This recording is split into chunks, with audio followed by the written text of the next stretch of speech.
Приехал к нам Нива Шевроле. Своеобразный стук у нее. Гидрокомпенсатор. Вот такой вот стук. Вот померил компрессию сперва в четвертом, сейчас вот в третьем. В четвертом было 13,5. Вот второй раз даже думаю, надо проверить еще второй раз в третьем. Было 9, сейчас 9 там с копеечками. Или из-за гидрокомпенсатора тут, или что-то еще у него с клапаном. Сейчас второй и первый проверю. Вот кулачок. Сейчас вот не вверх поднятый, вот здесь кулачок на 7, а вниз вот так вот. И вот смотрите. Даже чуть-чуть маленечко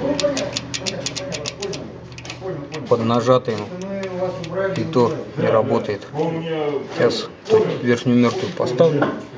Здесь по метке, по распредвалу. И этот еще посмотрю, 8 кулачок. Вот установил мертвую по метке. И вот можно нам что. Сейчас, если были бы регулировочные тут, а не гидрокомпенсатор, регулируется 6, 8. Мы можем сейчас проверить, или можно проверить 4, 6, 7, 8. Вот он. И нажимается, нажимается, и вот пальцем. Все. Вот он грохот. Возможно, здесь еще есть. Открутим, посмотрим, рейка сломана. Вот это вот 8 нормальный.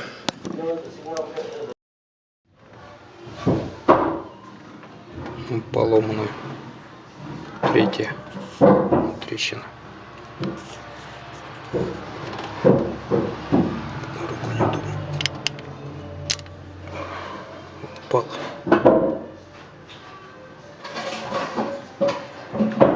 Виду.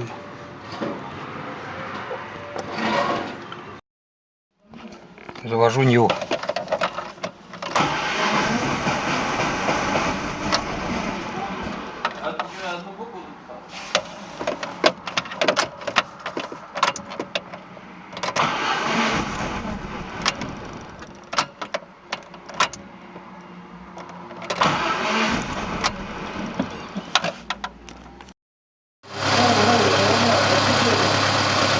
Все готово. Не гремит. Поменяли, правда, не один гидрик, а 2. Я поставил на первый и на 7. Клапан. Первый тоже что-то. Здесь на столе лежал и весь спустился. Вот хочу сказать еще в начале, почему машина не заводилась. После того поставил, когда гидрики, они с магазина уже прокачанные. Вот этот столбик не нажимается. И когда его ставишь, он маленько получается клапан приоткрытый.